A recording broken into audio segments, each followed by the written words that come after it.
Ladies and gentlemen, welcome to a new series here in the SimPossible Racing League. We have the Split Series here at Daytona International Speedway. Going to be racing for 60 laps around this 2.5 mile super speedway. And really exciting times here in the league. We have a Split Series, meaning that we're going to be running the K&N car as we are right here, as well as the trucks, I do believe, switching off back and forth. We don't have a schedule for you just yet. That is still a work in progress, but either way, it should be a pretty exciting thing. Watch how these drivers deal with these two very different vehicles week in and week out. But I'm Cameron Rich, joined by Carlos Costa, manning those cameras in the booth as always. Soloing it for tight, but going to be a fun race to watch. Daytona, always a fun event to be at, especially with these cars, because these cars are very different than what we usually race here in the SimPossible Racing League. These cars do draft a bit better than anything else because they are the old cars. So if you watched NASCAR before 2008, you know exactly how the race we're going to be seeing is. But just a couple minutes left here in practice, minute 30 to be exact, and we're seeing some drafting action here on the screen. We're gonna have to take a little bit of time to get used to these new cars tonight. We do have one new driver in the league. That would be Craig Covington in the 96 machine, who you do see on track right there.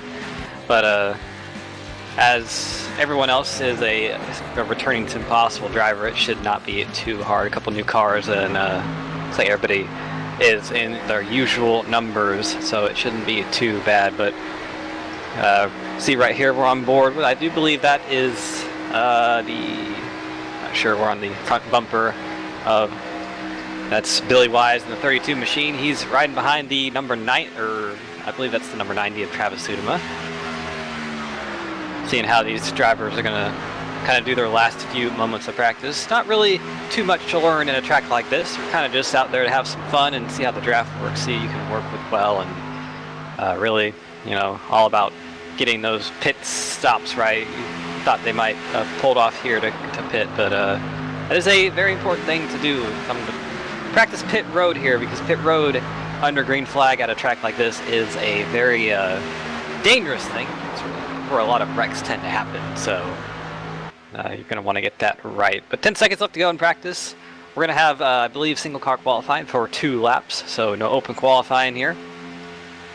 And see what the kind of lap times these drivers will run qualifying. Not really that important here, because not only because it is a restrictor plate track, but because there's only about 12 drivers in the field, so the worst you can possibly start is 12th, and we probably know Brian Lowhead, the perennial non-qualifier, will be there because he just never likes to qualify. But either way, he doesn't finish back there very often, so definitely no harm, no foul right there. But see that big grandstand there at the Daytona International Speedway? The Daytona Rising project happened a few years ago, where they kind of revamped this whole track and made it look a lot different than it was before. Nice little facility upgrades there. But there's Chris Roberge in the 98 machine. He's in that really cool looking Bill Elliott Viper scheme. I believe that's from 2003, I want to say, either 02 or 03, but definitely do.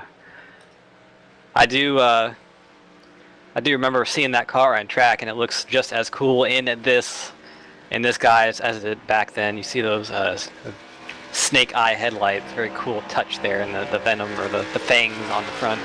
So really cool, and that is made possible by the fact that they did allow decals on this car as well as every other car. So see there are the Chevy taillights on it still, but either way, beggars can't be choosers here. You're going to see him run probably the high line for his first lap and his out lap. That's usually what they do here. He's going to drop right down here to the middle line through the trial, right back up to the high side for his first lap. You want to keep that car wound up as much as you can, run it right next to that wall, get all the speed you can out of the car. And actually, he's running pretty low, dropping down low already, so that's not what I thought he would do. But either way, doing what he does know how to do. And there is the number 7 of Kevin Paskowitz. Ooh, he's in the wall a little bit there, so that's going to disqualify his lap. Probably going to want to go and abandon it, but that is Jeff Bodine's old paint scheme.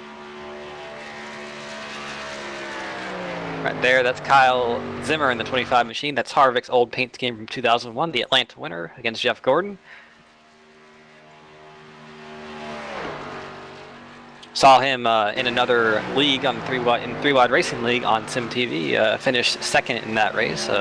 Pretty, I guess, carnage-filled race. Not super carnage-filled, but definitely the finish was a little bit messy. I know that for a fact because I did cause it. So either way, we're gonna just not really focus on that too much. It's Johnny Berardi in the 99 machine, and that orange and white Bowers O'Neill Chevrolet. Actually, all of these are Chevrolets, so really don't have to say that because these all are Chevrolets. Even that Dodge right there is a Chevrolet. It's still a Chevy body. And that number 98 machine right there, he is at the top of the board right now with a 49.963, about 2/10 quicker than anyone else in the field right now. Nate Catilla is second.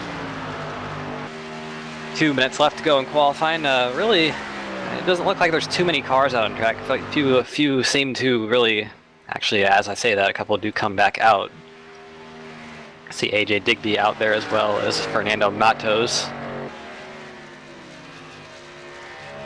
Fernando Matos right there in that green and white machine with the blue numbers.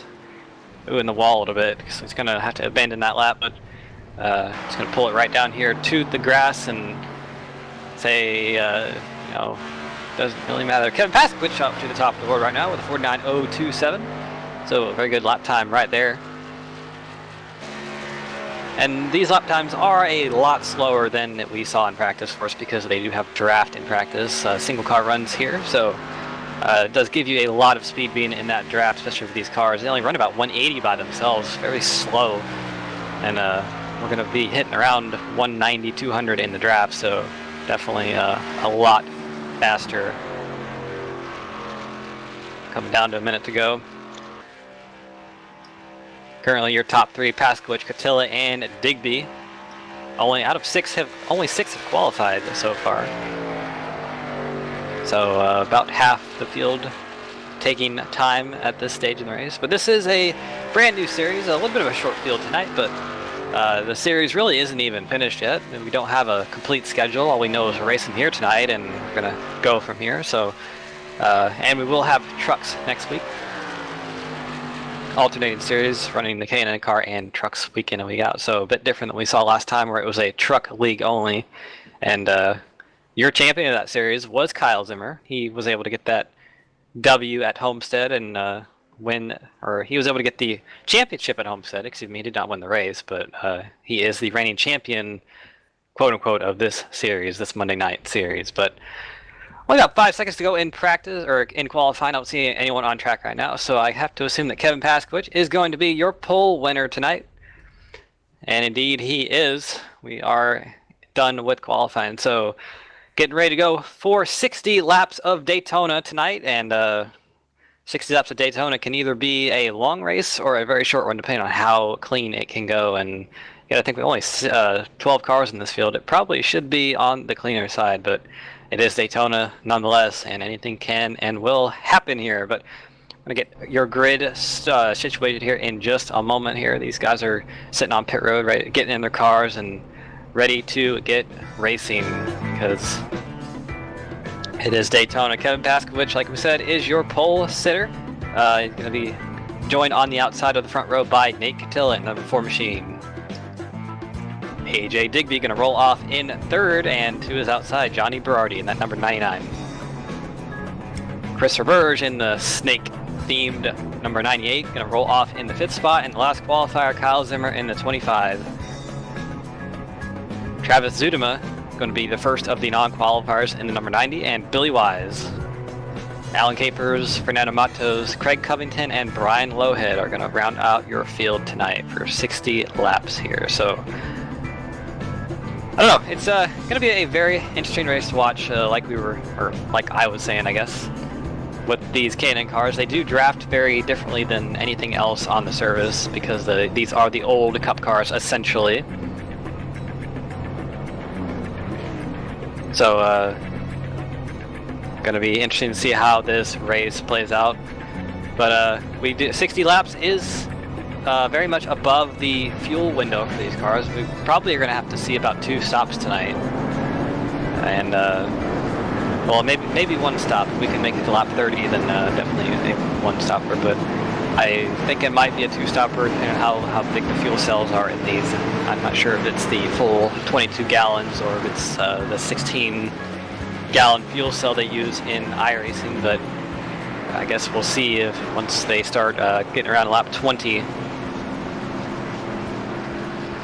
But pulling off out of the pit road here behind the pace car, kind of just everybody's getting their thoughts collected right now. They know it's the start of a new series, a new beginning, a new opportunity to go out there and challenge for a championship. And for that number 25, Kyle Zimmer, the third car in line on the outside, he knows that he is the reigning champion.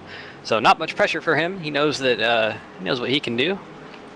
He knows that he is he's already got what he wanted, so he's just gonna go out here and try to do it again, really. But for those others that were in the championship hunt, they don't they're gonna want to come out here and kind of redeem themselves and kind of just finish the unfinished business that was already noted before. But going through 3 and 4 right now in the south end of the speedway. On the pace car, 2x2 all the way throughout the field, 6 rows of 2, perfect. And pace car is going to be pulling off here in just a moment. The green flag is on the flagman, so he's got it in his hand right now, and he is throwing it out there. Green flag here at Daytona. Kevin Pasquich gets a pretty good restart. He's actually gapped the number 4 of Catilla by a car length or so, and there's AJ Digby going to actually follow in behind Pasquich. He's got Christopher Burge behind him. Catilla's just bleeding spots left and right. He has no help on that high side right now. He's the only car up here, and the rest of the field looks like they are on the bottom side. So Catilla needs to slot in behind that number 90 of Travis Zuderman if he can. But no, Christopher Burge actually ducks out a little bit out of line, and he's going to give that number 4 of Catilla a bit of help down the backstretch. So we have 2 versus 3 and 2 behind the 3 on the bottom side here going into turn 3. Going to be close here with the drafting. You got to really make sure that you don't get too close in the corners, because you don't want to give those cars a bump. These bumpers do not line up, so you will turn the guy in front of you. But definitely the bottom side looking to be the stronger line right now. Got 5 cars on it versus the 2 on top. Actually 3 now with Kyle Zimmer joining the party. And 1 lap complete already through turn 2. Kevin Pasquich still on the bottom side. He's holding the lead very well, but here comes Chris Burge in that 98. He's got a good run down the backstretch with that push from Catilla. He's actually going to pull up next to the 7 of Pasquich. I don't think he will have a run through the corner. Actually not able to do anything with it, but he is staying pretty tight with Digby, who is behind Pasquich, and we'll see what he can do off turn 4. I don't think he has a run yet, but definitely high side right now. It's about 4 versus 3 at 96 of Craig Covington. A little bit off the first 4, so not giving them the best push just yet, but looks like this high side will be very competitive tonight if they can get enough cars up there. But these drivers do know AJ Digby out of line. Looks like he might be just dropping to the back to try to save his stuff or do something like that, because he definitely did pull off the apron and just let everybody by. He's going to slot him behind the 96 of Craig Covington. That's back in the 9th position, so really not much spots to lose. He's got Matos, Berardi, and Billy Wise behind him, as well as Brian Lowhead. Brian Lowhead a few car lengths behind the rest of the pack, just kind of waiting for a wreck to happen if it does. But these drivers do have fast repairs. Something that, if you are new to the SimPossible Racing League, is something that is a thing. We did have 4 in the truck series. I don't actually know how many they have in this series, but I have to assume it's probably going to be about the same length of races as we had in the trucks. But still 2x2 up here at the front. Those 3 cars on the outside, with the 3 on the inside. Actually, that's 4 on the inside versus 3 on the outside. On the outside, you got Catilla, Zimmer, and it looks like Alan Capers. Versus on the inside, you got Covington, Zudema, Pasquich, and the 98 of Chris Burge. So working lap 5 here. Really not too much get up and go so far yet, because we do have 55 laps to go at this point. Not too much urgency to go and do anything. It's just kind of riding around here, and you got to click off the laps and make sure you can get to the pit stop and keep your car clean, if at all possible. Because even though you do have the fast repairs, if you do get damage, it will significantly hurt you if we don't get a caution or something like that. But it's like Alan Caper is deciding to cut that outside line, so he's going to move to the bottom and leave Catilla and Zimmer out to drive. Actually, he's kind of playing both lines, really, so kind of deciding where he wants to go with that bottom side or the top.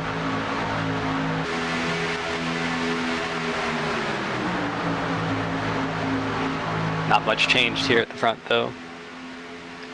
Still single file throughout most of the field, except for those 2 or 3 cars on the top side. Actually, it's 3 now. Capers has decided he wants to stay there for the time being. So those are the only 3 that have that, a little bit of a bump there, it looks like, with Catilla and Zimmer. Those are teammates.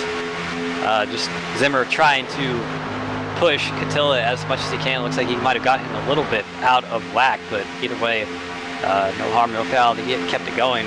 Zudema looks like he pulled up in front of Catilla and took his line away, and that made Catilla have to make a bit of an evasive move. Almost got to the safer barrier through the front stretch, but a bit of dicing up here at the front. Zudema trying to use that outside line momentum to get around the 7 and the 98 in front of him, and it's like it's not really happening just yet. Not a lot of momentum on that high side, not really formed up so far. You see that number 32 of Billy Wise has joined the fun on the high side, but behind the top 3 on that line, but still there. AJ Digby, if we could go back to him a little bit, he's actually lost the pack a lot. He's significantly about 5 seconds behind the rest of the field, so I'm not sure what happened there, but definitely if things go as they are now, he will get lapped in really not that much time, because he is running about 20 miles an hour slower than everyone else, about 15 to 20 miles an hour slower. So really, once you lose a draft at a track like this, you do go a lap down very quickly.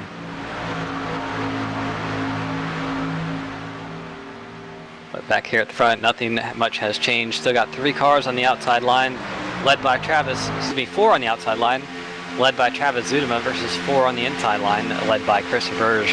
Verge with the advantage still, but I believe Zudema might have led that lap. No, he didn't, but he was very close to doing so. On board here with the 7 of Kevin Pascowitz, you see that front bumper and how kind of close to the 98 he's going to get in the corners. He's actually very, very close. Almost bumping him, but he's going to look on the outside. He's going to try to get that outside line momentum, take it for himself, use those 3 cars now behind him, and take the lead around 98. Doesn't have the spot into turn number 3 just yet, but I think we have trouble in the back. Alan Caper sideways, and there goes Billy Wise around out of turn 4. So first caution of the day, Billy Wise around. Doesn't look like much damage on that car, but either way, caution is out. So 10 laps complete, and working our first caution today. We'll see what happened on the replay. I saw the 13 of Alan Capers get a little bit sideways. Yes, so it's like he kind of just got shoved on the apron a little bit and got into the 32 of Billy Wise there. But either way, Billy Wise did a good job of not getting into the inside wall, so might not even need to take a fast repair, which would be a very good thing for him. Good piece of driving there from Billy Wise and Alan Capers too. He never got that car.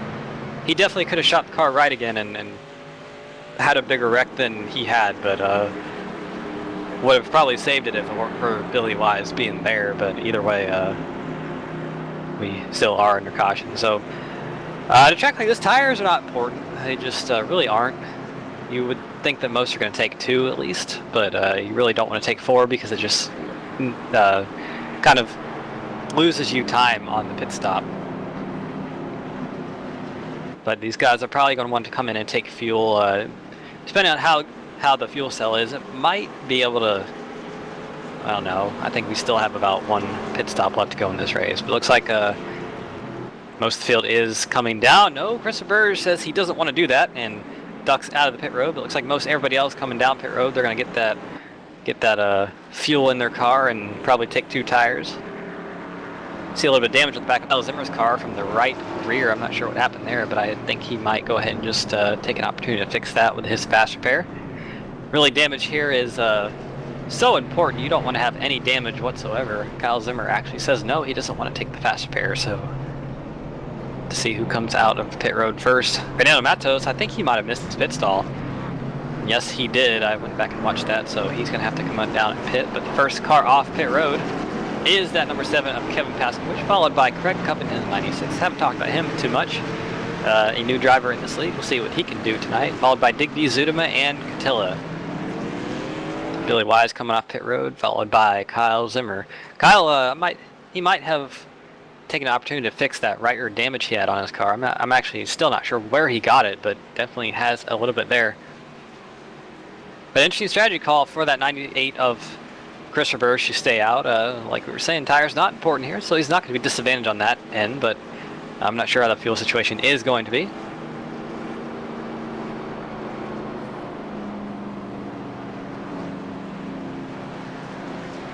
I just got a message from the number 98 of Burge, who is texting in the car, so that's not we're not going to condone texting and driving here, but either way, thank you, Chris, telling me that it is 60% fuel tonight. So that is going to definitely play into I believe that is probably going to play into about a 2-stop race for these guys. So we'll see how that kind of plays out. We have no lap cars here. Nobody has gone a lap down just yet. We see some other cars coming down pit road just to top off, so definitely I think that fuel is going to be a bit of a question here tonight. First car on pit road is that number 66 of Brian Lowhead. Fernando Matos did not pit the last time. He did miss a stall, but Digby and Zudema electing to come down and top off. Lights on the pace car are off, so we're going to be getting going green here this time by in just about a minute or so.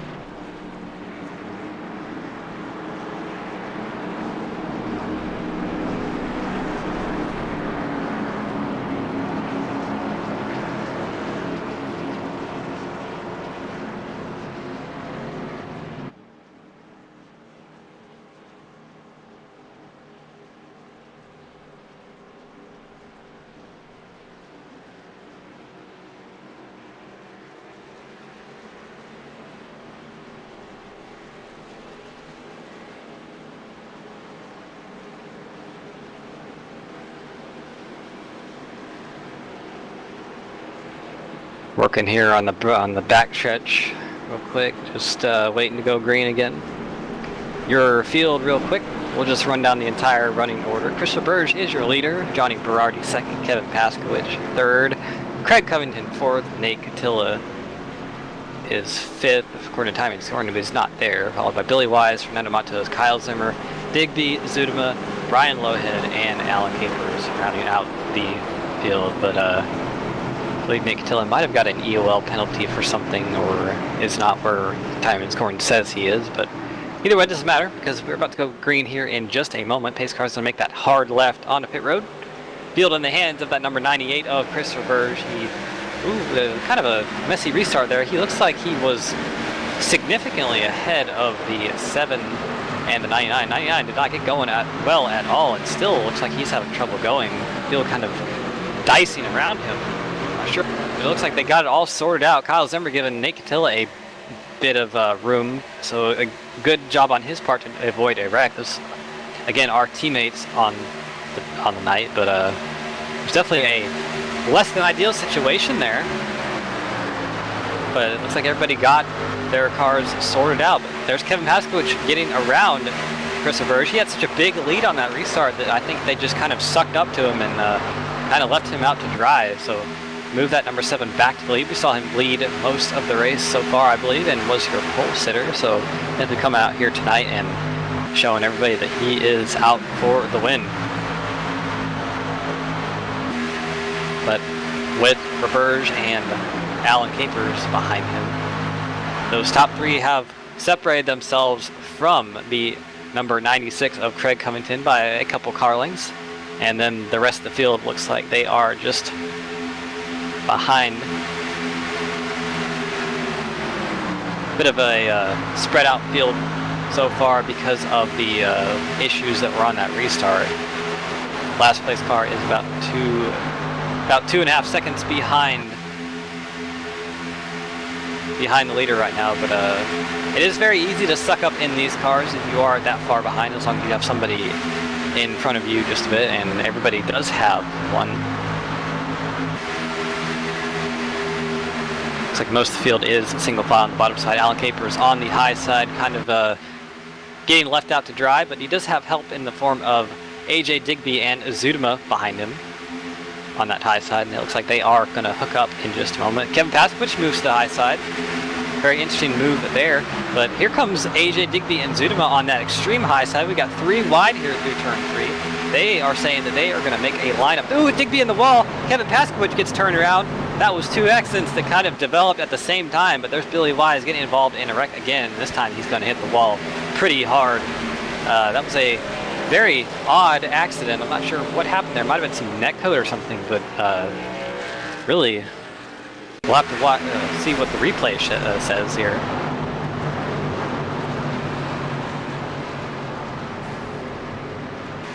There's Billy Wise, who got kind of stuffed in the wall there. He's smoking, so he's going to have to definitely take a fast repair here. Not the way he wanted to. He made it through the wreck pretty clean that last time, but definitely not what he wanted this time. It looks like the 7 got turned there. Not sure who that was behind him on the monitor here, but definitely he did get turned. But at the same time, the 14 of Digby kind of got in the wall and got stuffed from the back by the 90, so it was kind of a 2 accidents happening at the same time thing, and definitely you saw the end result there. But it looks like everybody got going again, and not going to have anyone stuck laps down because they can't get their cars refired or whatever, but good to see that. I don't think we should have any lap cars.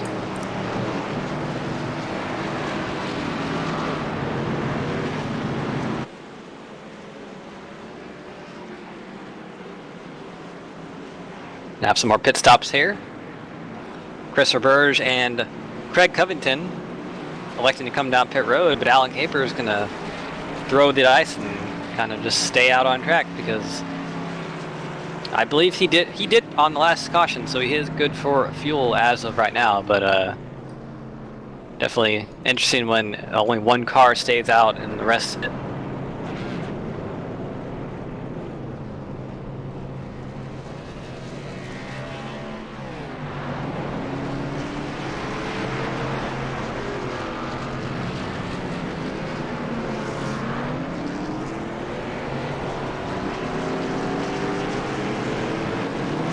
race off pit road here. Looks like Chris Roberge won the race off pit road by a pretty significant margin over Kevin Paskovich, followed by 96 of Craig Covington, Travis Zudema, Kyle Zimmer, and Brian Lowhead coming off pit road. Nick Catilla, Johnny Berardi, Matos, and Digby. Digby looks like he might be just kind of biding his time. He looks like he's not very keen on making this move to the front just yet, but as I kind of said that, he was on the very high side of that last accident, so maybe he is, and maybe I'm just kind of speculating up here in the commentary booth.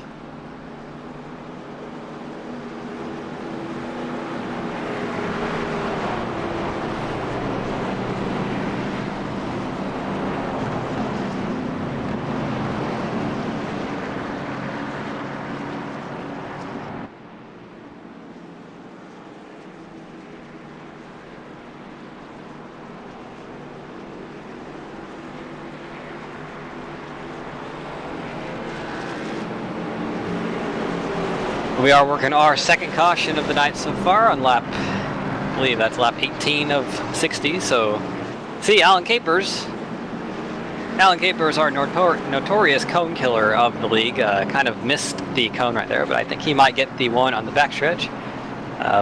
We've been saying we need to get a cone counter for him. And one of these days we probably will. But one of those days is not tonight, but we're doubling up for the restart again. Alan Caper is your leader, and followed by Christopher Burge and Kevin Paskowitz at your top three. We've definitely seen some interesting things on the restart. There he goes. There goes the cone. So another cone has unfortunately lost its life, but the iRacing cone man will be right out there to fix that. He really is the MVP.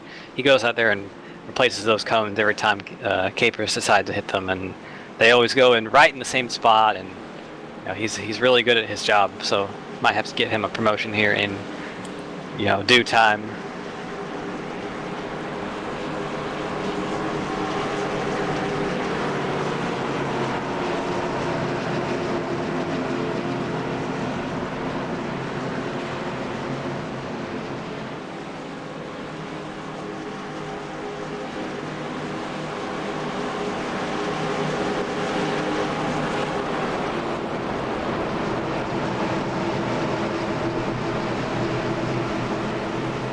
Coming out of 4 here, getting ready for another restart on tonight.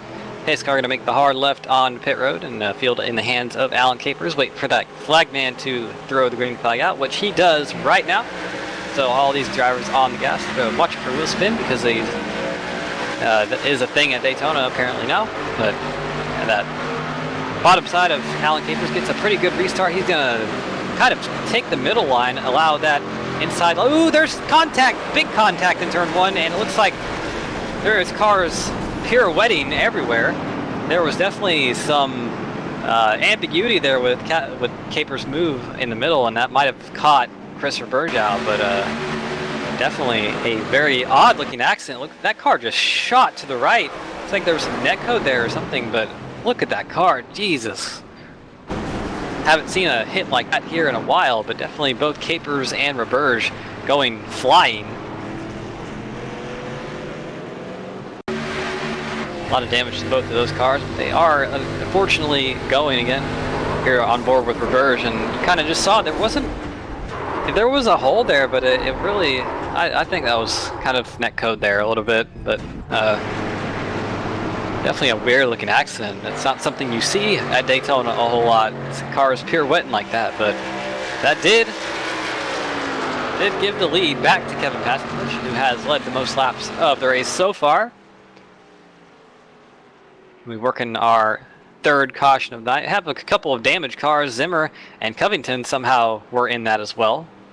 A lot of front end damage to both of those machines, so they'll have to come around and get it fixed.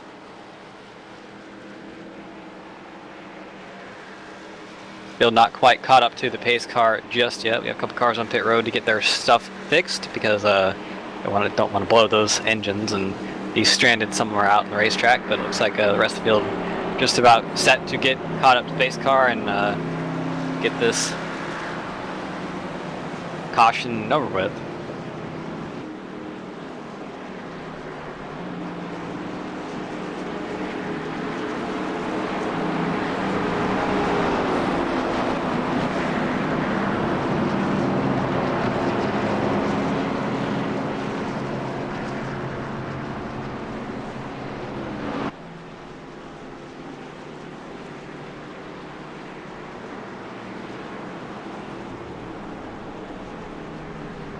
See a couple of takers down pit road. Craig Covington, Kyle Zimmer, and Nate Catilla all electing coming down pit road. First 2 cars that did come down were damaged, so they're probably going to come repair their cars. Don't want to have damaged cars at Daytona. That will significantly hinder your performance here.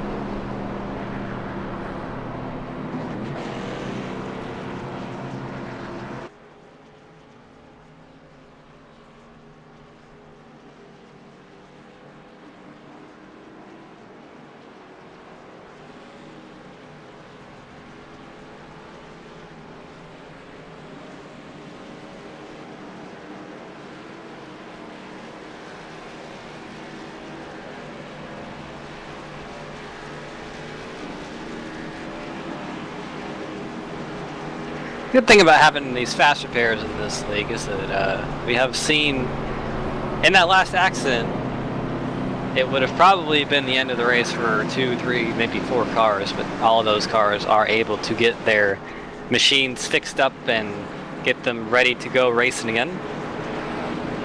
So that's always been a good point of contention a good point in this league. Just seeing how it keeps people in the race and able to keep going and not have the races ended by an early accident. So definitely good thing to see that.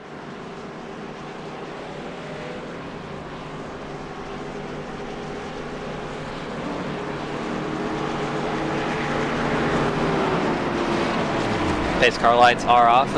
Good to see these cautions not too long tonight as a consequence, or really a good thing, of not having any lap cars in the field. So we have cautions that are one less lap than normal.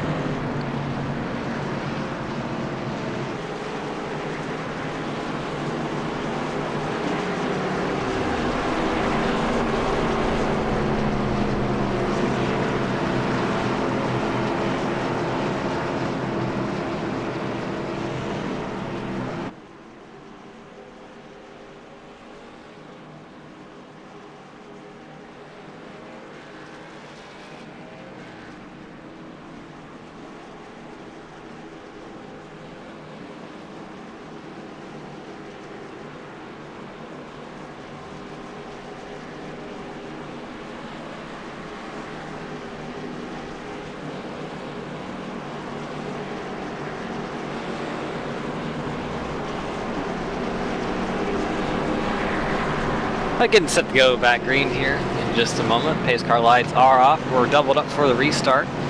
Field in the hands of Kevin Paskowicz. Travis Zudema on the outside next to him. Billy Wise third, Brian Lowhead fourth, and Nate Cantilla rounding up your top 5. So Kevin Paskowicz kind of showing that he is probably he's been the most consistent car out front tonight. Definitely he has started on the pole and has led the most laps so far, showing that he definitely knows what is up here. Pace car pulling that left hand onto pit road, and everybody on the gas pretty hard. There's Kevin Paskowicz with a pretty good restart. He's able to gap the 90 of Zudema by just a bit. He's got about 7 cars on that inside line pushing him. Excuse me, 6 cars on the inside line pushing him. Outside line not settled just yet, but Brian Lowhead in the wall pretty hard. Not sure what happened there, but do have more cars in the wall. Alan Capers in the wall as well. Both those cars in the wall pretty hard. So no caution. They're going to be significantly off the pace. Alan Capers still not able to get up the wall. And that's definitely going to be a big hindrance to both of those cars. Brian Lowhead's very slow, not able to, actually just passing 145 miles an hour, but very weird accident there. You do see that kind of a hoppiness with this car at certain racetracks. It likes to ride the walls. We saw that with Martin Truex Jr. at Richmond one year. Either way, not good to see both Brian Lowhead and Capers off pace like that. Looks like Digby not able to get off pace either. He has damage on the back of his car as well. That's probably adding a lot of drag to the car, but there's back here at the front. There's Travis Zudema fighting for the lead on the outside. He's got a push from Chris Roberge trying to get around that 7 of Paskowicz, who has been the most consistent car all race. But Paskowicz has a push from the number 32 of Billy Wise and Nate Cantilla right behind him, as well as Kyle Zicker. So we have 3 cars on the outside, really 2, because that 96 of Craig Covington not close enough to the 2 in front of him to give a meaningful push. You have 4 cars versus 2, and you see what's happened there. That inside line just has the better run, more momentum on that line so far. So that outside line is going to need more cars to really get kind of situated. But Chris Roberge not giving up on that outside line. He is holding Kevin Paskowicz really tight. Look how tight that is off turn number 2 there. And you see that side draft actually it's working pretty well, because he did get a run before the draft of the 2 cars below him kind of overcame it. So Chris Roberge definitely showing that he knows how to play that side draft very well and using it to his advantage. Just kind of stay where he is and not lose time. But he does have a push from Covington behind him, so he's not completely out of the water, but definitely at a bit of a disadvantage at this stage in the run.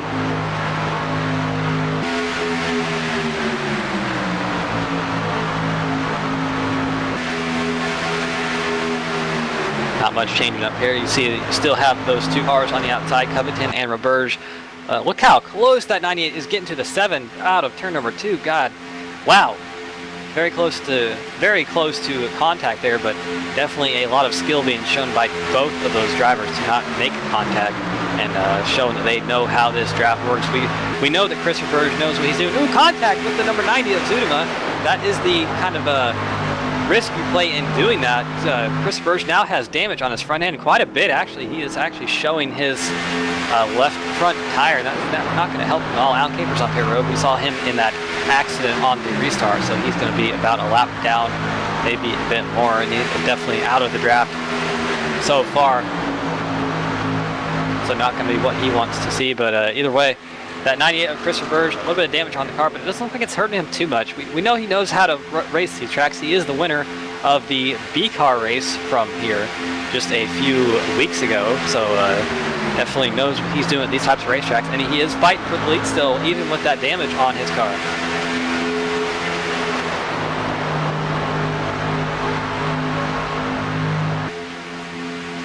Definitely still 5 cars on that inside line versus 2 on the outside, so very much disadvantage those 2 at the top, but not giving up. I have to give them credit for that, and they are making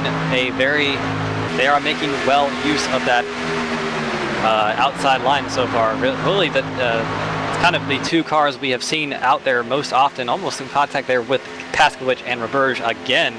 I'm not sure that that would be a good idea. We've already seen that, but it's kind of 2-car tandems at the moment. We saw that 7 and 90 kind of locked bumpers there for a moment, and the 96 and 98 as well.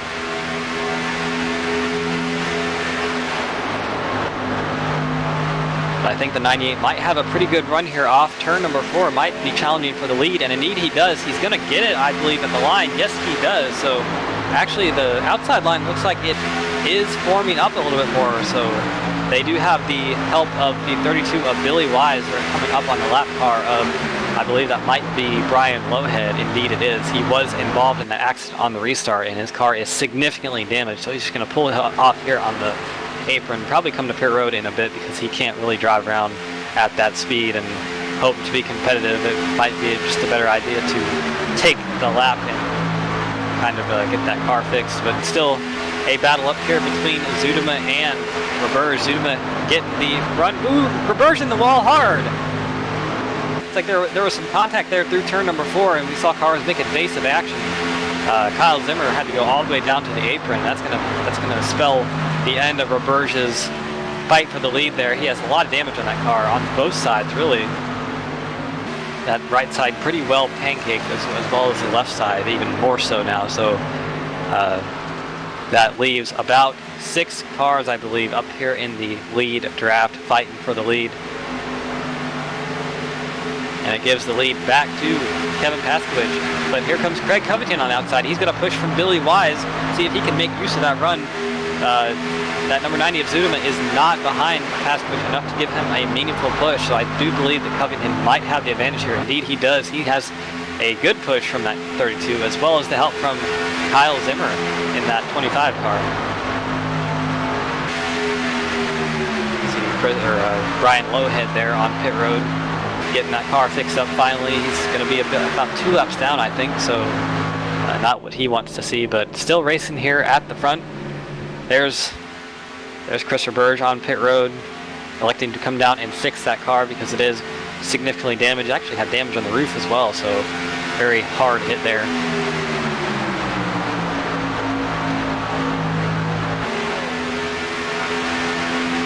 We've kind of shuffled out a little bit single file here at the front, just passing the halfway point in the race. 30 laps to go, 30 laps down. And we don't have a really clear front runner. The most obvious one would be that number 7 of Kevin Paskowicz, who is your leader right now, but this is Daytona and anything can go. About to lap the number 13 of Alan Capers, who did come down and fix his car, but is out of the draft and running about 15 to 20 miles an hour slower than this pack, so he's going to have to stay well out of the way, which he is on the bottom of the track. So we're going to have to let these cars around him find a way around, and indeed they do. Staying very much on the yellow line, so good on him. The rest of the pack goes around on the outside. Ooh, contact with Billy Wise and Catilla. Catilla's going to go in the wall, inside wall hard. Billy Wise still kind of sliding on the front stretch. He's in the grass right now. No caution, surprisingly, but actually there is the caution right there thrown by race control, so that's going to allow everybody to get bunched back up and get their cars fixed. There was just it might have been a bad bump on the 32's part with Nate Catilla. Look at that hard hit on the inside wall. Shot the car spinning around like a pirouette.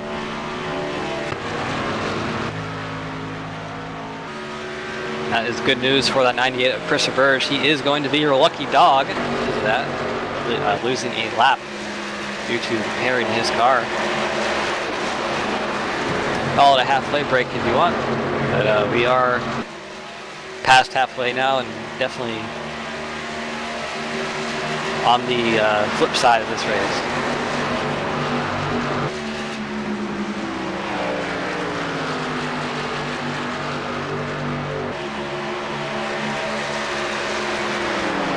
We'll see if we can talk with one of these drivers up here at the front real quick after pit stops and kind of just see what's in their mind at this stage in the race.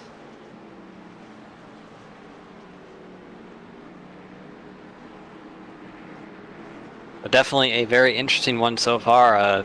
Looks like the drafting is a bit of a Achilles heel for some of these because it looks like it's very easy to kind of turn the car in front of you, and we kind of noted that during pre-race how these bumpers don't line up. You see, these are the old NASCAR Cup cars, and these aren't in Super Speedway spec. So you know, you would normally see cars on Super Speedways have very flat bumpers and whatnot, but these are just normal downforce cars. So definitely not optimized for this racetrack, but either way, it does work somewhat, and kind of just run the risk of turning someone with a bad bump, and I think we have seen that just a bit so far.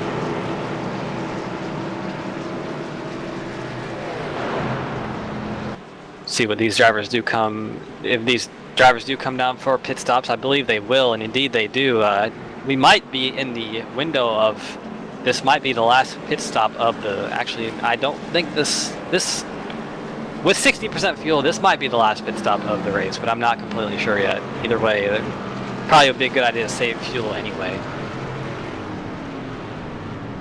Probably not going to see too many tires taken on this pit stop because tires not much of an issue here. Kevin Paskowicz not able to get in his stall. He's still having issues, and finally they get that car jacked up, but he's definitely going to lose a few spots on pit road.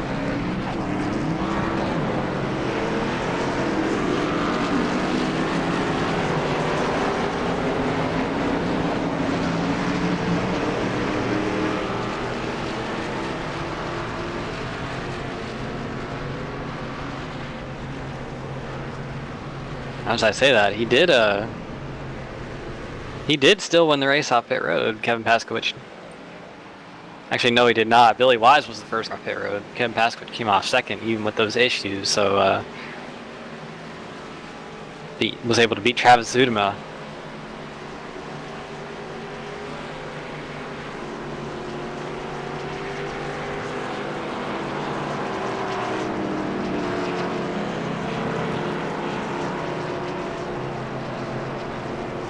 But let's get a quick word in here with Alan Caper, see what he is thinking on this caution right here.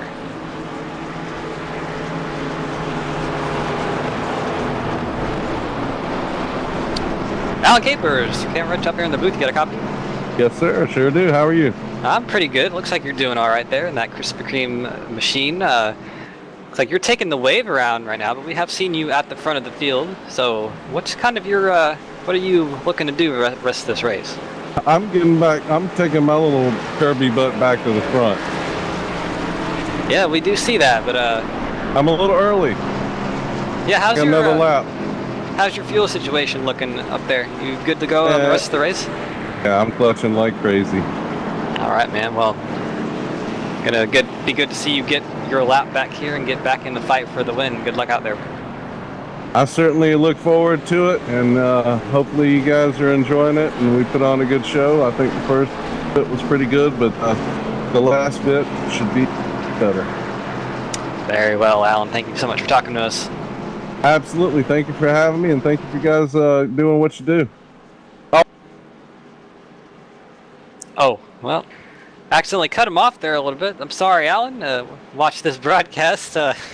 You you can direct your complaint directly to me. I'm sorry about that, but either way, he's going to be getting on the lead lap here again in just a moment. See what he can do the rest of this race in that Krispy Kreme donut machine, making me a bit hungry, even though I just ate dinner.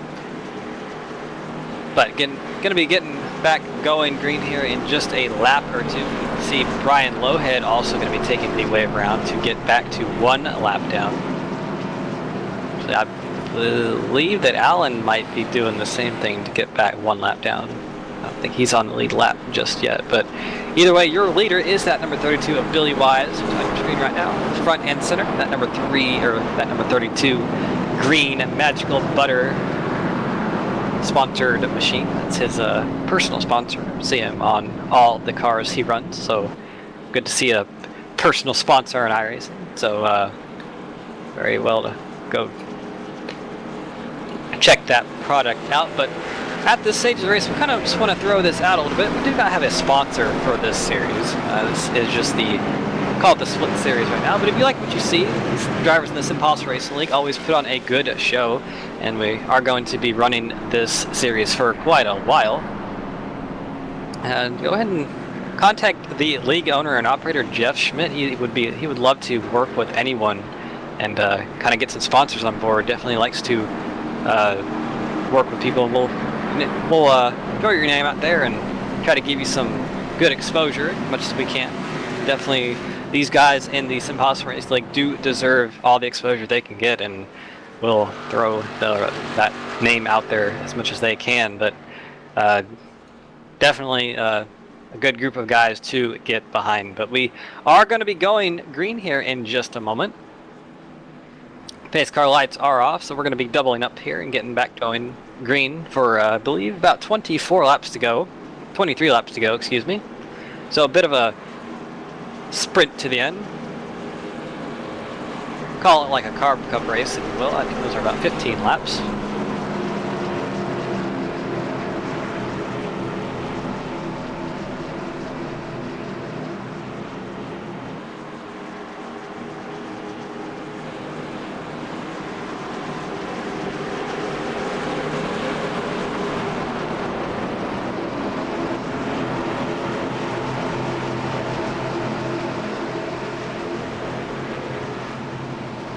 Coming out of turn 4 here, getting ready to go green.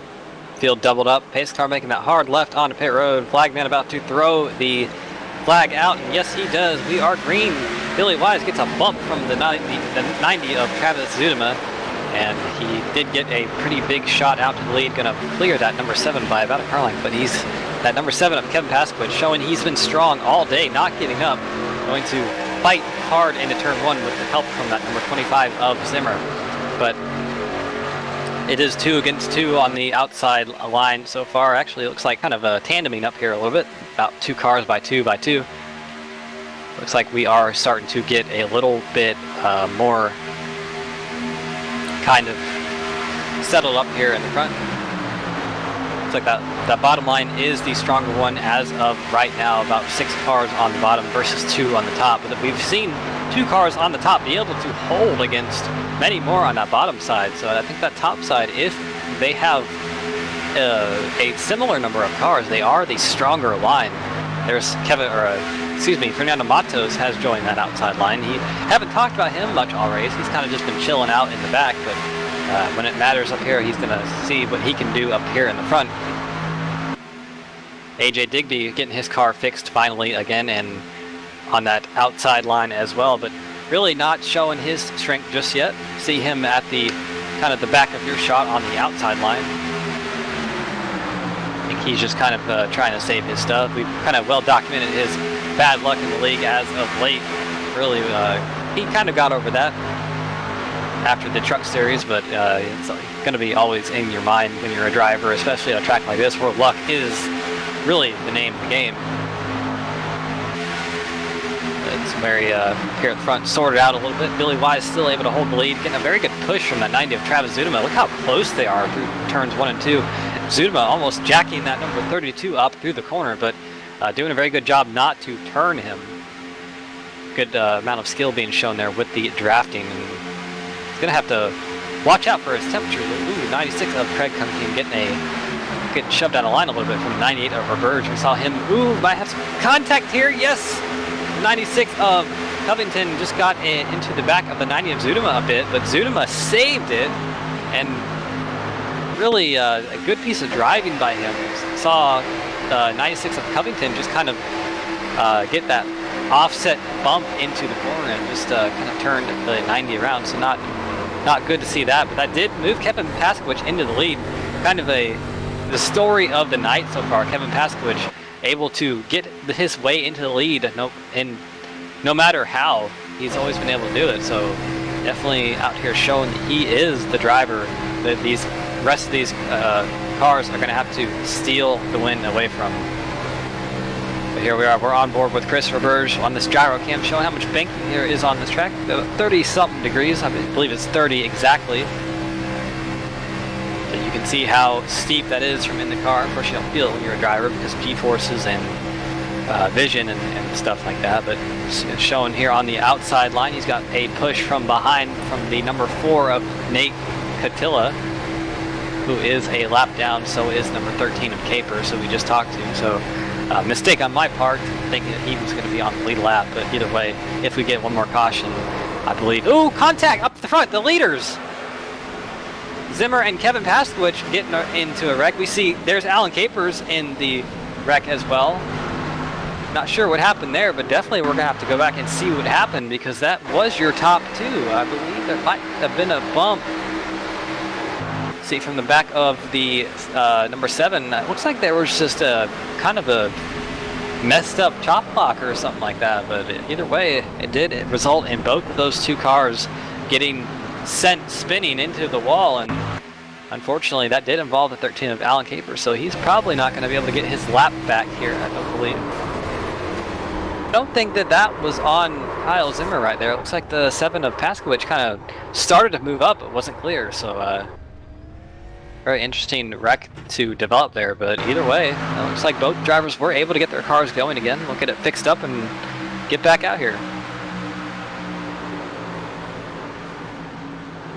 A little bit different look from that angle. Looks like the 25 of Zimmer moved down on the 7 a little bit. So it might have been a racing deal. It might have been a bit of both, but definitely showing that different angles do show different things, which is always something in racing. But either way, we said gonna get back going again, get those cars fixed up and ready to go.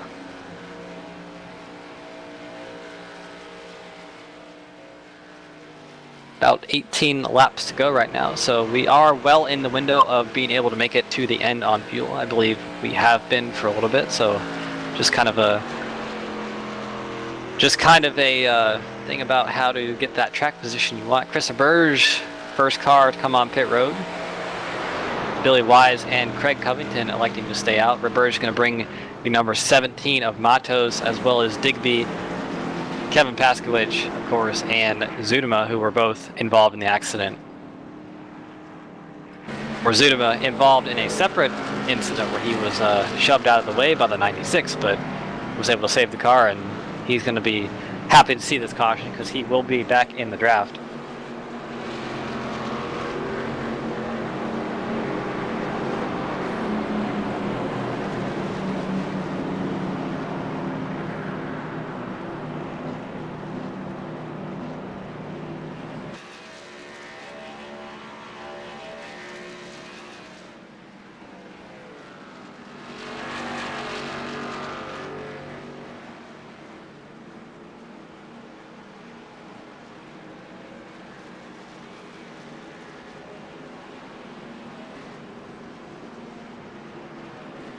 I want to give a quick shout out to our chatters in the YouTube chat, Roll Film Productions. Wesley Lee, who looks like he's a Capers fan, saying go Capers number 13, as well as go GO M1600. So we Thank you all for coming to hang out with us and chat. We do read all the chat, definitely, and might not respond to it at the moment that it's sent, but definitely if you do send it, we will read it, and we appreciate the chats when it comes to hanging out with us, because sometimes we get a little bit bored up here in the booth, just kind of under caution and waiting for the pizzas to arrive and all that stuff. So always good to read the chats from the people watching the race.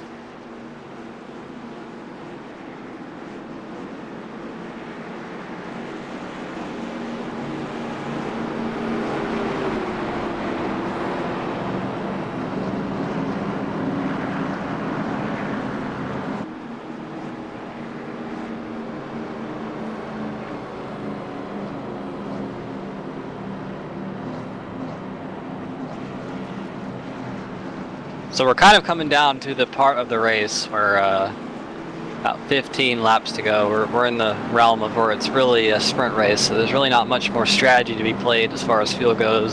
Tires were really never an issue tonight. It's kind of all just about getting your car in the position of being able to win. So if you're Billy Wise, you're going to want to stay where you are as much as possible. Craig Covington is in a good position. Johnny Berardi, who we haven't talked about a lot tonight, up to third. So definitely showing that he knows what he's doing out here, as all these drivers are. Really all about kind of getting yourself in position. So if you're a driver like Brian Lowhead or Kyle Zimmer, you're kind of stuck in the back a little bit. You really need to just kind of find a way to get closer to the front and put yourself in that position to win, because this isn't like a normal racetrack where you can pass at will. Really, you have to depend on everyone else to do that for you. So really, you have to think about what you're going to do, several laps before you do it.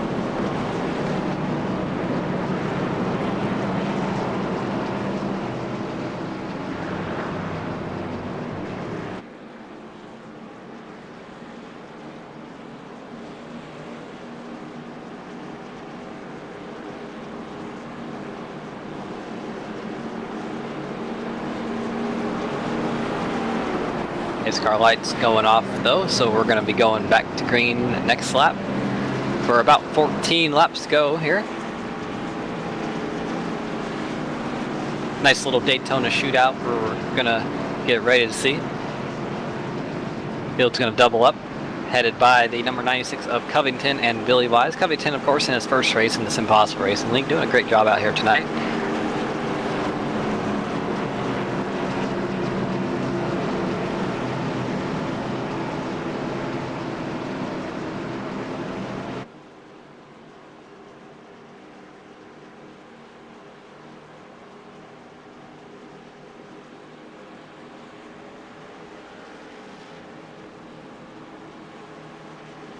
Give you guys a quick rundown of the field so far. Billy Wise, your leader. Craig Covington second. Johnny Berardi in third. Christopher Burge fourth. Digby fifth.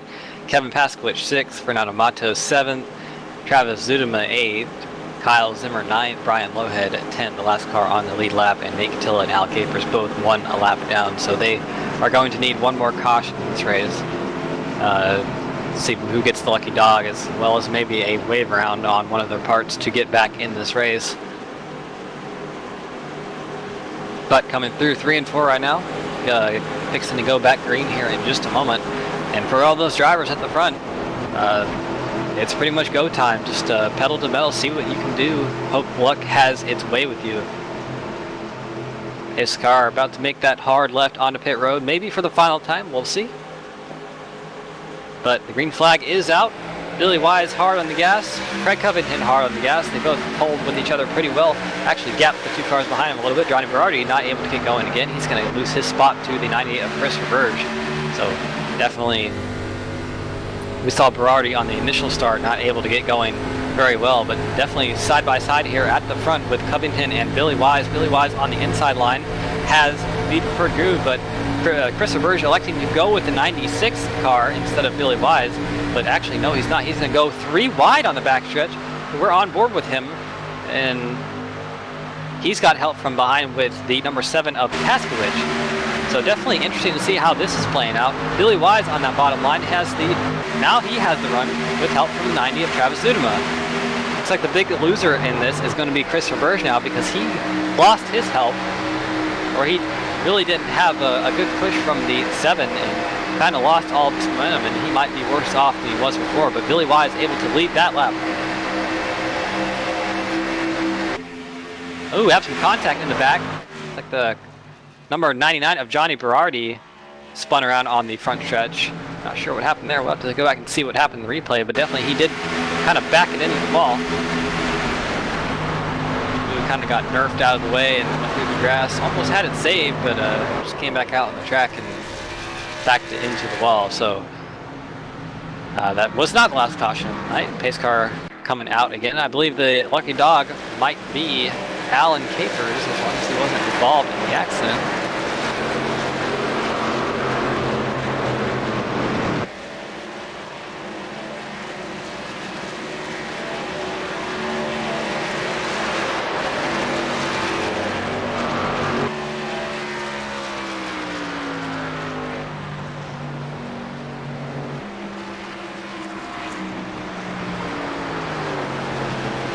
Take a moment under this caution to put someone else in just a moment after potential pit stops. We'll see if these guys come down pit road or not. I don't believe they will, because they really don't need to. But field bunching up behind the pace car off turn number 2, so we'll see what they do in just a few moments.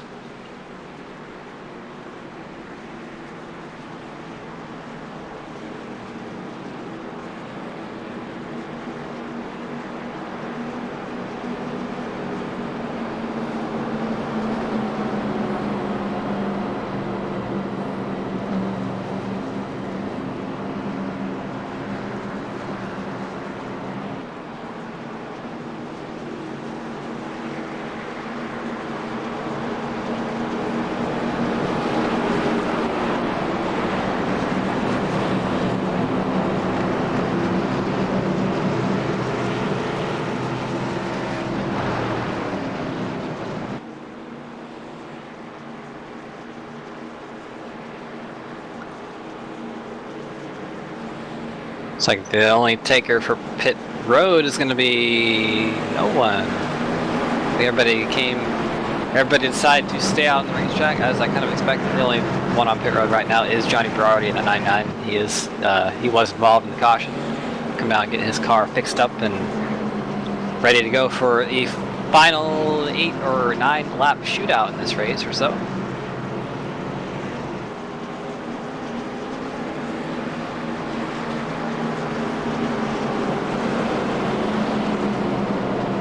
Take the opportunity to talk with the number 7 of Kevin Pastovich, who we have seen up front a lot tonight, but definitely is running 5th right now. We'll ask him, see what he's going to be able to do rest of this way.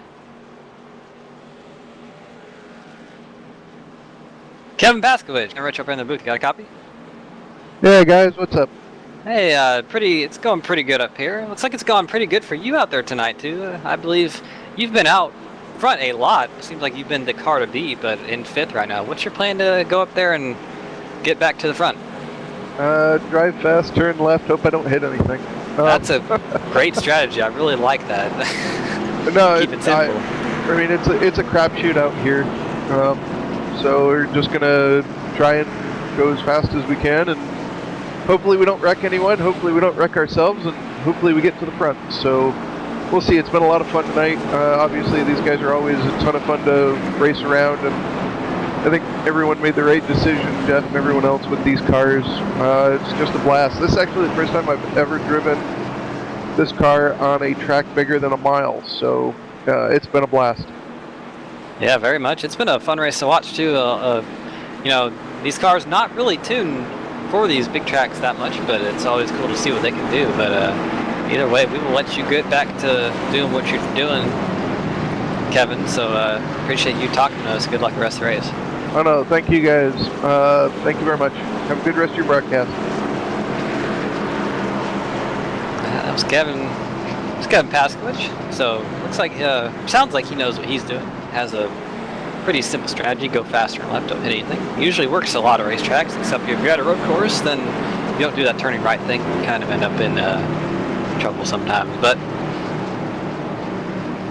he has been kind of the strongest car tonight, able to make his way up to the front and kind of stay there, so we'll see what he can do. But definitely he has a lot of other hungry drivers around him who want to get this win at Daytona for the start of this series. It's always a good thing to get the first win in a series because it just kind of sets your entire season off on a good note. So definitely all 12 of these drivers want to go ahead and do that and kind of just set their seasons off in the best way possible.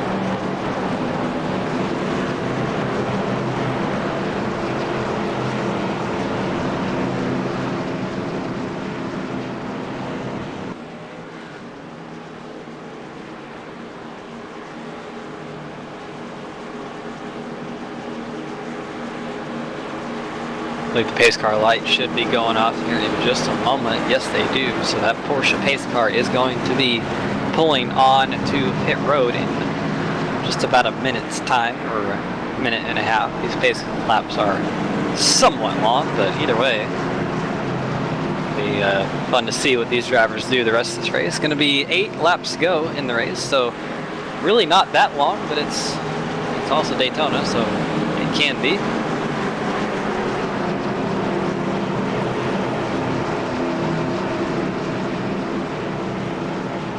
See a lot of damage on the back of that number 90 of Travis Zuderman. The right rear is pushed in significantly. Hopefully that doesn't affect his car too much, adding all that drag. The spoiler kicked up in the air quite a bit, so can't imagine that it's going to not affect it, but it just really matters how badly it does. So we'll see what happens to him. He has been pretty much at the front all night, up in the top 4 or 5 most of this night, so definitely knows what he's doing. I guess he knows that he feels that damage is not going to affect him too much, so we'll see if it does or not.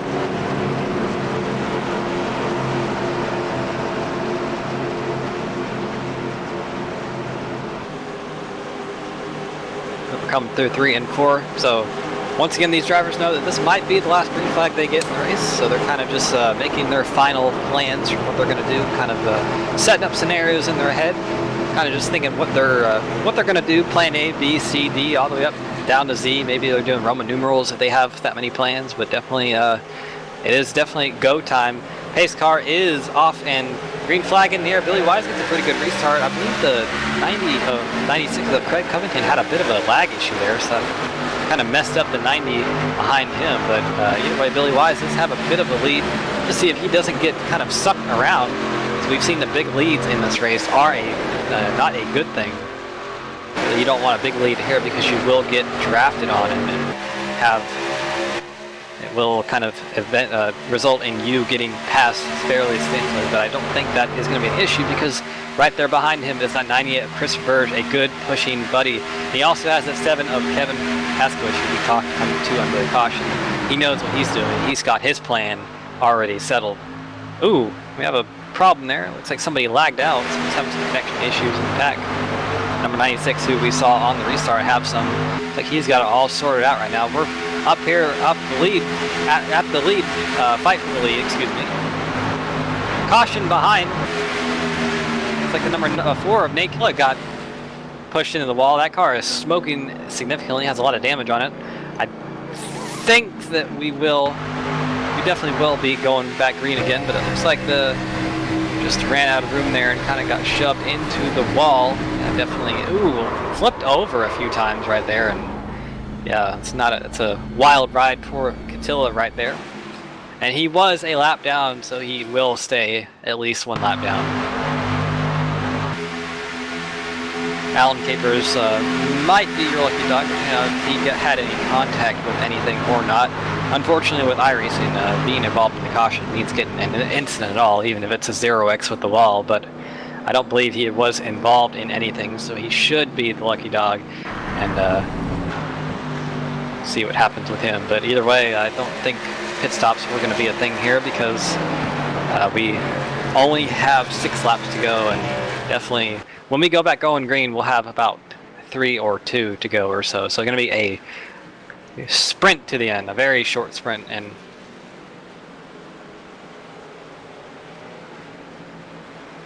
yeah, we'll go ahead and get talking to someone else here in just a moment.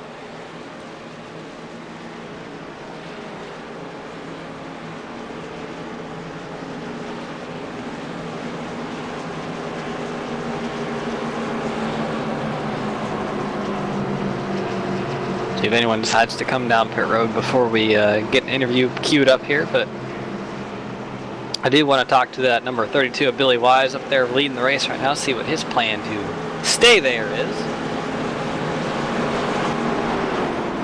I believe he will be pitting, because fuel definitely not an issue anymore for any of these drivers, I don't think.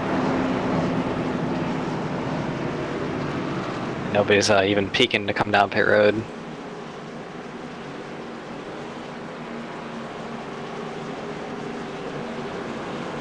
Oh, as I say that, number 96, Craig Covington, as well as Digby and Zudema elected to come out pit road. So Zudema gonna have a chance to get that rear end that we saw damage of his fixed up, as well as Craig Covington has a little bit of damage on his car, so we'll get that fixed up as well. But we'll talk to Billy Wise here real quick. Billy Wise, can Rich up here in the booth get a copy? Yeah, I got you.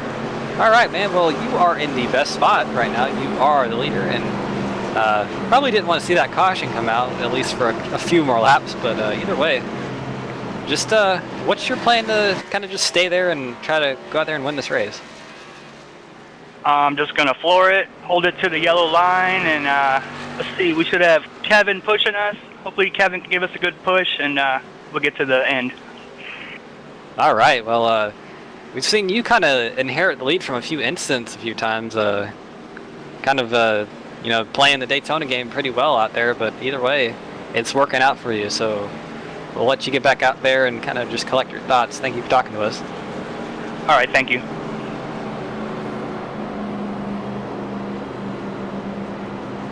Short and sweet interview with Billy Wise there. Always nice to talk with him.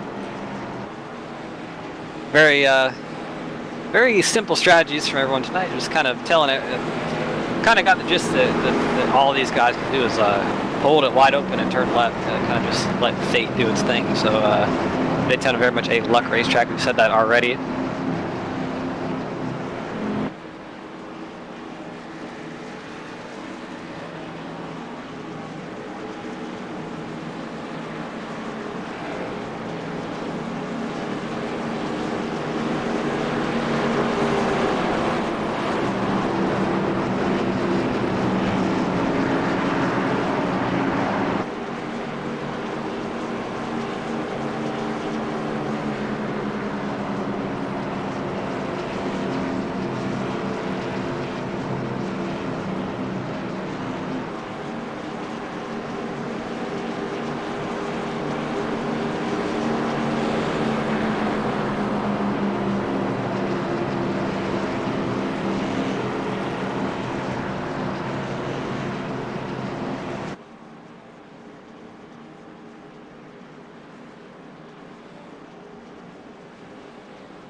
Go ahead and give you guys a quick rundown of the field, probably the last of the night before we throw out the checkered flag whenever we get back going green here again. But Billy Wise is your leader, followed by Roberge, Paskowitz, Zimmer, and Lowhead rounding out the top 5. Lowhead was your 12th place starter, so he is He is your biggest mover of the race. Fernando Matos in 6th, Johnny Berardi 7th, Digby in 8th, Zudaba 9th, and Craig Covington rounding out the top 10. Alan Capers back in the lead lap in the 11th spot, and Nate Catilla, who was involved in that last caution, still 1 lap down in the 12th spot. But that is your field as of right now. Should be going back green here in just a moment. I believe the pace car lights should be going off right now, and indeed they do. So we're going to be going back green here again. The last green flag of the night, because the next flag will end the race, whether it be the yellow or the white or checkered flags. So yellow or the white checkered flags. So all about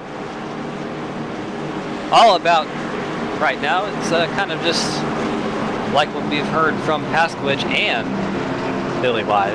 It's kind of just all about turning left, going fast, and hoping that you don't get involved in something that's not your fault or be the cause of something that is your fault. So not much left to do if you're the driver. If you're kind of back there at Alan Caper's spot, you kind of have to hope that stuff happens in front of you, because it's not feasible to go from 11th to 1st in the span of one corner or a few without some help. But we have seen it before in the past. This is Daytona, and anything can and will happen. So if you are Alan Capers, it's really not looking good for you, but definitely anything can happen. We might see that driver right there win, because there could be a wreck that takes out most of the field, and he could be the one that makes it through. So, you know, definitely that's why we tune into Daytona. That's why we love this type of racing so much, because it is very unpredictable, and definitely the SimPossible Racing League itself is unpredictable. We do see a lot of great racing with these, and we'll see what happens on this restart. But either way, it is go time for all of these 12 drivers in the field. Pace car making that hard left onto pit road. Green flag going to be thrown out here in just a moment. Indeed, it is right now. You see those green flag or those green lights on the flag stand light up, and that means we are going green, of course. And the green car is out front right now. It's Billy Wise. He's in a green car, showing. Ooh, we have some contact in the back. Somebody got shoved below the yellow line. Ooh, contact! No caution. Johnny Berardi gets shoved out of the way on the apron of the racetrack, but we had a car that got shoved out of the way. That was AJ Digby, who went for a ride. Battle for the lead at the front. Kevin Pasquich looking on the outside of Billy Wise. We'll have to see if Digby can get his car out of the way before they come back around. He's got help from Chris Roberge through turns 3 and 4 right now. Billy Wise has the help from the number 66 of Brian Lowhead, so it's a fight between these two lines. The outside line has the stronger help, but here comes Chris Roberge on the outside of Pasquich, saying that he's not going to help Kevin right there. He's going to try to go for the win himself, but white flag is out. 1 lap to go, 2.5 miles to go in this race. We'll see what happens. It's anyone's race at the front. It looks like it's going to be between Billy Wise, Brian Lowhead, Kevin Pasquich, and Chris Roberge. That's your top 4. Kyle Zimmer is there as well, but it looks like no one else able to really mount a challenge. Kevin Pasquich on the outside, he has no help, so it's not looking good for him. But Brian Lowhead right there, we talked about him. He's your last place starter. See if he can make a move through turns 3 and 4. Do something with it. He looks high on Billy Wise. Oh, there's a wreck in the back of the track. It's Kevin Pasquich. No caution. They're going to race it out to the line here. Billy Wise has a pretty good push. He gets a big bump from the 98 Roberge. It looks like he got loose, but he did get the win. Billy Wise, your winner here at Daytona. Wow, what a finish that was. Did talk to Billy Wise there under caution, and he did say that his plan was to hold it wide open and turn left, and indeed that is what he did. He held it wide open and turned left very well. So coming out with the win tonight. Unfortunate for Kevin Pasquich as well as Digby. They were involved in accidents at the very end of the race, so not going to be the finishes they wanted to have, but definitely for Billy Wise, that driver right there is going to be very happy with starting the Monday night series here, the split series, with a win. There's no better way to start, but he's going to pull it out here in front of the flag stand and probably burn those tires down. There he goes, kind of trying to get that car sideways a little bit hard here because of the banking. And just the fact that you don't have that much power to do anything with. But see, there's Nate Catilla doing some burnouts with Billy Wise. We always see him join in on the fun.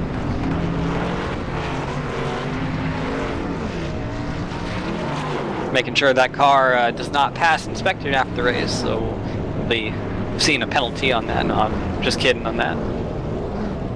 But doing burnouts on that Daytona logo, that's one of the best feelings in racing, when you can just go out there on the Daytona logo and absolutely destroy it, because that means you are the winner at Daytona. A very prestigious racetrack to both race and definitely win at. So very cool to see that.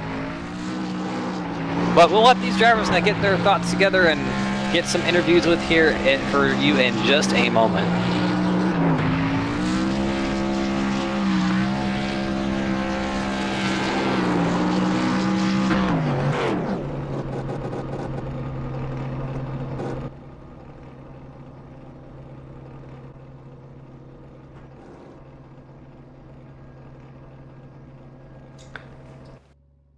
Back here at Daytona, we actually never left, but we're just letting the drivers kind of chill a little bit. We caught up here with Brian Lohead, your third place finisher.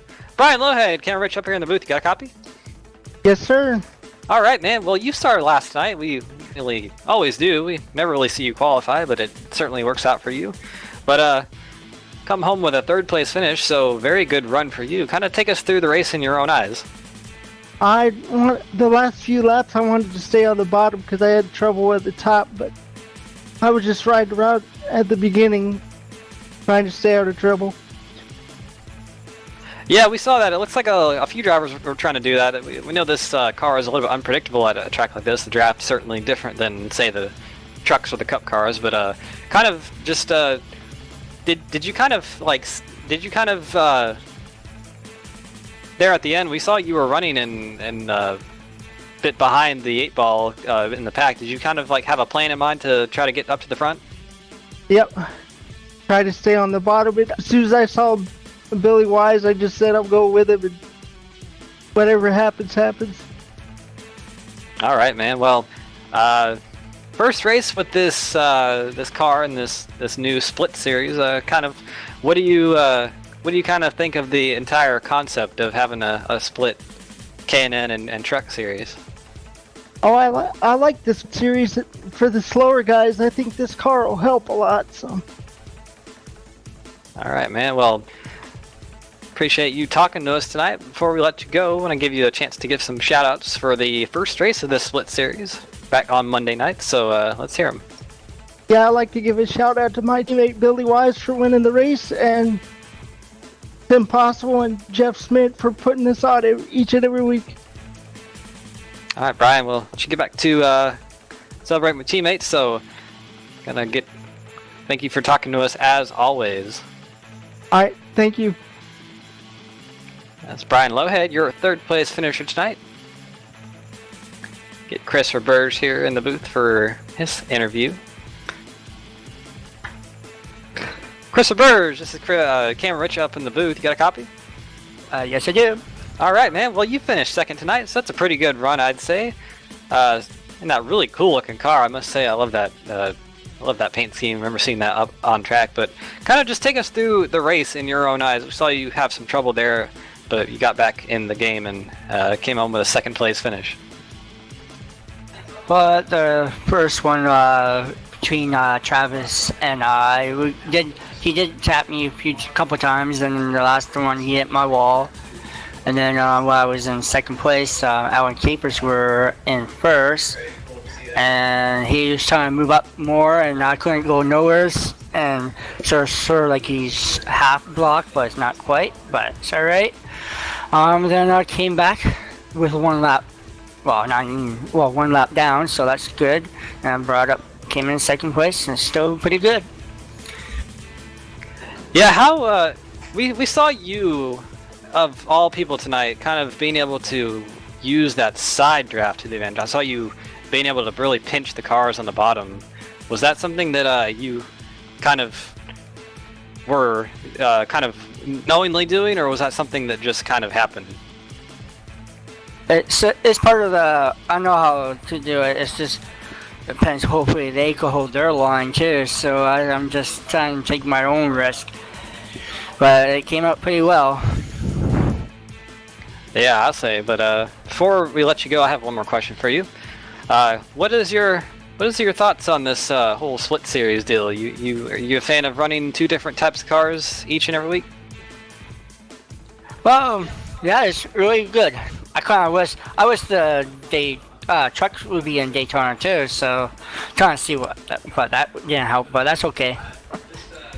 But it's really interesting how all the split thing is. It's really interesting because I've been running these before with a different league I'm in with it has these, but sometimes Daytona bump you one, but it's alright.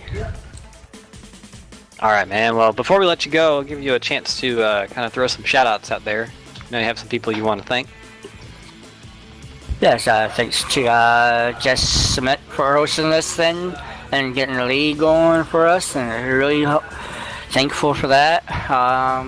Thanks to you guys, 3YTV up in the booth, for doing this for us. So great job for you guys for that. Kind of missed my teammate, but I did it for him too, so I came in second for him. And congrats on Billy for his Daytona win. All right, Chris. Well, appreciate you talking to us tonight. Congrats on finishing second. We hope to see you again next week. And you're welcome. Catch up with our winner, Billy Wise. We're still celebrating. All right, Billy. Ken Rich up here in the booth. You got a copy? Yep. Well, we did talk to you just a moment before that restart. You told us your plan of going fast, turn to left, and definitely you did go the fastest tonight. You turned the leftest tonight. You're the winner. Take us through the race in your eyes. Oh man, it was a little heavy on cautions, but I pitted once or twice in the beginning, and then somewhere around the middle, I came in and just topped off with fuel. I didn't take any tires, and when it happened to come out first, so after that, we weren't going to pit anymore. We were just going to stick it out there in first until we got wrecked out or passed out or whatever. Yeah, we saw it was actually, or kind of noticed it was pretty. It looked like it was pretty easy to pass out there. Would you say that would be a correct statement to make? Easy to get those runs and make moves. Oh yeah, I thought these cars are fun.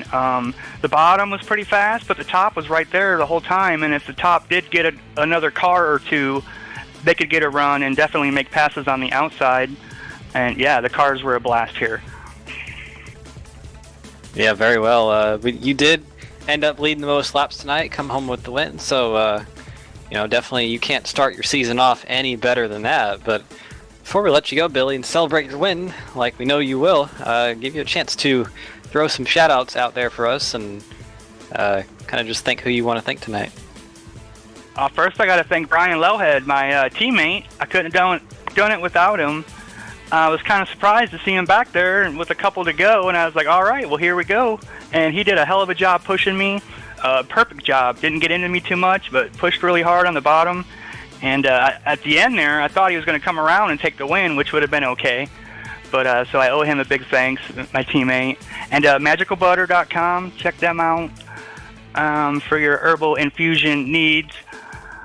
And SimAbility, I'd like to give them a shout out. I've been using a SimAbility wheel for a couple years now. I have the GT style wheel with rings on it, and there's like a throttle ring and a brake ring that I use for the throttle and the brake. And so huge shout out to them, you guys up in the booth, and SimPossible Racing League. Jeff does an awesome job. He's got a really good thing going on here. Yes, he does. Very well, Billy. Well, congrats on your win tonight. We hope to talk to you again next week. Go celebrate, bud.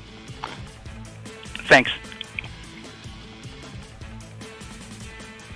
Right next to Billy, I've caught up with Mr. Jeff Schmidt over here. He's the owner, operator, big dude, and the man of SimPossible Racing League. Hey, you got a copy, bud? Mr. Rich, how you doing, buddy? I'm doing pretty well. I mean, that was a fun race to watch. Definitely a cool concept for the league, the whole split deal. Kind of just talk us through about Okay, let me get my words together. Kind of just talk to us about how that came to be a thing, because it's definitely interesting. Yeah, well, we took a vote in our Facebook group. We pretty much every driver, I think at this point now, every single driver that's in the league is in that group, and whether they're active or not really, we try to let everyone have an input of what we're trying to do. So we took a vote on what the guys wanted to run on Mondays. We did a couple seasons of the trucks, and the trucks have been awesome to us, a lot of fun. But we wanted to do to see if the guys wanted to keep doing that or not, and it came down to the K&N car and the trucks, kind of a 50-50 split in the vote. So that's what we did. We're gonna run both. We ran K&N this week, and next week will be the trucks, and they'll keep switching off every week. I'm going to be releasing the schedule hopefully tonight here. I apologize for not having that already going. We have approached a few possible sponsors, and with sponsorship that could dictate the season length and everything. So that's kind of why we are at a standstill with the schedule, but I'm going to get that out soon anyhow. And if we do find a sponsor for the series, then awesome. If not, then maybe in the future we will. If anyone's interested in that, get a hold of me. You can get a hold of me on Facebook, on LinkedIn, through iRacing, through Twitter. You can message one of the guys, Nate Catilla and Kyle Zimmer. Both are in charge of our Twitter account. So there's many ways to get a hold of us. SimPossibleRacing@gmail.com is our email. The website is being worked on right now. We're gonna rehab that website, and it's gonna be all fresh and new soon here. So definitely looking forward to getting things rolling again, and a whole new season of a lot of fun. Very cool stuff there, Jeff. And just because I don't know the answer to this question, where I do assume that next week is going to be trucks at a racetrack. Where are you guys going to be racing next week? To be determined at this point. All right. Hopefully, as soon as I know and the guys know, then you'll be the first to know as well. After putting a schedule together and kind of making sure that that's authorized, I want to make sure that the guys are happy with it as well. So if we need to make a couple of changes here and there, we will, to facilitate everyone, so everyone is at least somewhat comfortable with the schedule that we do come up with, and make sure that enough guys have the tracks and whatnot, because we want to visit some tracks that we haven't been able to visit with the NASCAR stuff as well, like some short tracks that the K&N series typically goes to, possibly changing up what the trucks, instead of doing a real NASCAR truck schedule type deal, we can go really anywhere we want with them. So just want to make sure the guys have fun. Our Wednesday night series, that's going to stay more true to the NASCAR schedule side of things. Speaking of which, this week is an off week at Talladega. Talladega is going to be next week, not this week. So I believe I made a mistake by saying that previously, because we do follow the off weeks in that series. So this week, Wednesday, will not be a race. We're going to have a fun race. It's not going to be broadcast. It's not going to be a points race. And then the following Wednesday will be Talladega. All right, that's all very cool to hear. Good to see that really the entire league has kind of a voice in the decision making, and everybody's happy with everything. So really cool to hear that. But Jeff, we know you have a lot of people you want to thank that kind of keep this thing going and going, like the Energizer Bunny. So let's hear them. Yeah, no doubt. Thank you guys very much for doing this for us. Carlos, for getting in touch with me right from the start of things. I mean, SimPossible was brand new. It was a concept more of an actual thing at the time, and he came up and said, man, I want to help out with this, and how awesome. What an awesome partnership we have, and hopefully we'll be able to take care of you guys the way that you deserve to soon here. And we really appreciate everything you guys do. And Cameron, for solo commentating the times that you have. I know that's not the easiest thing to do, so really, really appreciate your hard work and dedication into it. You do an amazing job. Thank you to the drivers, their friends, family, the fans, everyone that watches on the YouTube. If you're not subscribed to 3Y TV, make sure to subscribe to that, and hit the notification bell icon as well, so you can get a live update on when these things do go live, so you can catch the races. Otherwise, we are on Facebook, SimPossible Racing. If you're interested in joining the league, send me a message. The website is down right now, so we don't have the driver sign up form up at the moment, but just send me a message. we'll get things figured out. Welcome to Craig Covington, new driver of the league. Congrats to Billy on the win tonight, and yeah, just awesome thing, and truly blessed to be able to do this for these guys. Absolutely, Jeff, and I can speak for myself, Carlos, and Peter when he comes back. But we're all happy to be a part of it. Definitely be a part of the SimPossible family. More of a family than a league. A bunch of people who love to just kind of play around and, you know, friends first and racers second. But definitely, you know, it's a very, very cool thing to be a part of. So definitely, if you aren't subscribed to us yet on 3Wide TV, go ahead and do that. See more of the league, and you know, maybe if you want to sponsor, go ahead and do that. I'll get you some results here on the broadcast real quick. Your winner tonight going to be the number 32 of Billy Wise. He led the most laps and was able to come home with that W.